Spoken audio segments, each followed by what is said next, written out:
Shock the world. Co-main event. Well, can I say this though about the Sure. Tony and Khabib fight? So there was like a press conference over the weekend, which is worth watching. It was fun. Dana saying that it is for the lightweight title, but that there's also no announcement about whether Conor is going to be stripped of the title. He has to be stripped. There's a little bit of a, it's a little bit of unclear as to what the situation is, but that is for the undisputed title. Look, I understand the excitement of Conor. I want to see him fight again. I don't care if he does. That's his business. Right. I want to see this, and it should be for the title. Absolutely. And, of course, the co-main event, I think they made the right move. Even though Joanna got knocked out in the first round or tapped, I still think that she's earned Of course, a look rematch. how dominant she's been. 14-1 now. So that's the co-main is Rose Namajunas. Her first defense, poor fucking Rose, has got to be against a hungry Joanna. Yes. But she has, she has that mental edge now. She does, Knowing that she yes. took her out. Yeah, absolutely. You know? Yep. Although let's see what Joanna does now that she has to fight to get the belt back. Did she train any different? Hey, look, I mean, we all saw Rocky 3. Does it happen where you listen, start to relax? Can I just say that it's in Brooklyn and that well, actually, I'm going to be there anyway. I should be, but maybe there'll be Someone's fights. fighting, huh? Well, I don't know what you're talking about, but it's in Brooklyn. But Is Aljo fighting? What? I'm not saying. I'm not confirming or denying anything.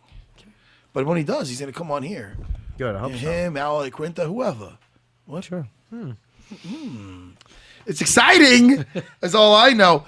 What about Justin Gaethje versus Dustin Poirier? That's a very exciting. April 14th in fucking where is that? UFC on 5. To be announced. Yeah, to be announced. You know? Yeah, that's good, man. I'm happy for Poirier. I mean, he wants a big fight, and that is as big a fight as he's going to get before a title shot. And Mackenzie Dern versus Ashley Yoda. Yeah, I heard that Ashley girl's got the force with her. Very good. Yoda. I didn't know. Anybody, Ashley Yoda. Why would you boo? Well, I don't know why you would boo me, Chris, the producer. I'm all the way over here. All right, I boo. Yeah, Mackenzie Dern's 5-0. It's her first UFC fight. Yeah, and she looked really good. We talked to her Yes, we obviously did. before her last Invicta fight. Yeah, she was very and good. She, for somebody who's as great as she is at jiu-jitsu, she's not afraid to stand and trade. So she's an interesting prospect. Yeah, and she's fighting on 222, which is Holloway Edgar, March the 3rd from Vegas. Another great fucking card. So many UFC, I say it every exciting week, the amount of fights I care about, they have a lot of fights. Yeah. And it's amazing how they get good fight after good fight, matchup after match. It's fucking incredible. It's mind-boggling. It is. Huh? Boxing doesn't do it. No.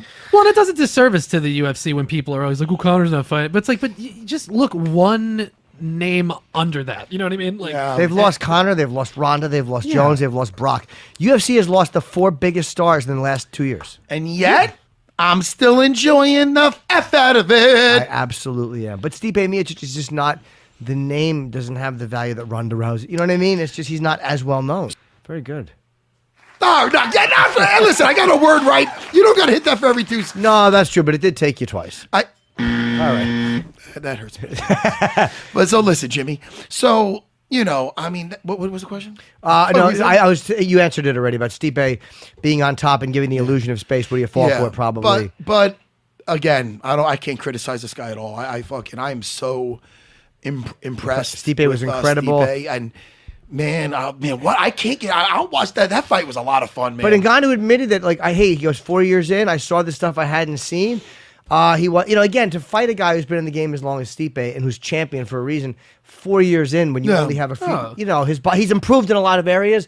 But again, you can't get 8 years of wrestling or jujitsu in 4 years while you're training boxing. So it was very, very impressive. I was impressed that Francis did last through the entire fight. He didn't quit. But he was so fucking tired. Well, now, my question is this. All right, we just talked about Verdum and him. That's interesting. What about Cain Velasquez? I was just thinking Cain, too. Cain Dad, put him up against the cage. How about that being his dad? He better avoid that fucking fight. Yeah, but Cain better avoid getting hit, too, because if Junior can put him out with a shot in the head, then Francis can knock him out, too. That happened in one fight. You're right. How many? And in Mexico, high altitude. I understand all well, that. Cain and Stipe. I mean, that's, Oh, wait, it was Verdum in Mexico. I'm sorry. that was Verdum in Mexico Sorry. against Cain. But Cain and Stipe, I mean, what happens in that fight? That's some great. That is amazing. Yeah. But Francis, when you look at it, you're right. I did think of Cain and his speed and his absolute sickening cardio. Francis, Verdum taking him down. Yeah. Again, Derek Lewis is a slugger. He's a slugger. And you've seen guys who are not as good try to get it to the floor and him survive some shit. Yeah. But we're talking about, this is what they should do with Francis. I'll tell you right, him versus the Black Beast is a fucking monster movie. That one would be fantastic. I take Francis. That in would be fight. that, but that would be more of his type of fight because I can't see Derek Lewis going for a takedown on him. Yeah, or Ngannou against That'd Lesnar. be awesome, no? Ngannou Lesnar. I mean, again, if Ngannou gets a hold of him, Lesnar's dead. But Mark Hunt also can knock you out with one punch, and he couldn't do it against Brock. It's just too good at taking you Well, down. Brock would just take him down. No, Brock, I see that a good fight. That's a good fight for Brock too. I Yeah. think. Again, if he gets him down. Yeah. If he gets hit coming in. The thing is this, I mean, and listen, Stipe did have to go for a few things and just weather some stuff, but he did give the blueprint of, look, man, don't just grapple this guy in the beginning, man. Just put everything into that, and then you can go back to the striking. I love the way he mixed it up, though. Yeah. It's not like, oh, man, is he just going to be looking to hang on his legs? But no, man, he would do it to the right point where then he'd let it go, and then he'd strike, and he'd clinch, and he'd push him against the cage, and... I was saying this to Jim before you came in, or maybe you stepped out of the room. This reminded me a lot. It's like one of my favorite fights of all time when Randy Couture beat Tim Sylvia for the. I was going to heavyweight say title. that before, motherfucker. And it's very similar game plan and going against a bigger guy and neutralizing him. You know, How did Tim Sylvia do with that? didn't work out for him. So we got. I know. I had. Let's see. Chris had Ngannou. Matt had Stipe first round KO. I had Stipe second round KO. If Yep. I'm remembering correctly. Correct, yep. So Matt and I each get a point for that. Yes, you each get a point. So at the end of the day, we went 3 for 5, which is good. We all had pretty good weeks. But Jim, you had 5 out of a possible 15 points, and me and Matt had 3 out of a possible 15 points. Okay, and we should also say 2 things about Stipe.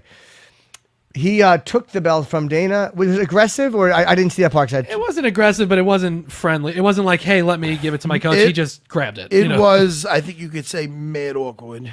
Stipe, after the show last week, Matt and I said Stipe did not want to do that interview, and we've had a good history with him. I've talked to him. Oh, no, we felt he's it. a really nice guy. Yeah. I've chatted with him personally. He's a nice dude.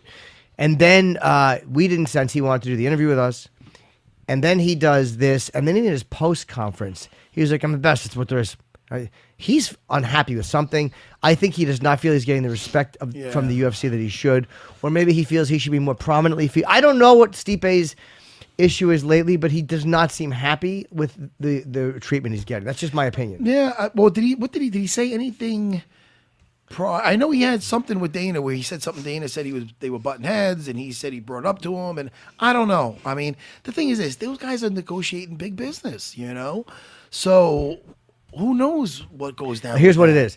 Talking about why he took the belt away. He goes, why he gave it to Marcus Marinelli. He said, he's my dude. He respects me, and I respect him. End of story. That's why it's something different. That's why it's not just he's my coach. Or it's we respect each other. Well, you know, they definitely feels hyped. disrespected. I mean, listen, you definitely felt the hype with Francis. But they also got to sell tickets too. No, Stipe of has to course. realize that too. And Like Stipe, and I mean this, and I like Stipe. I do at too. my place, great.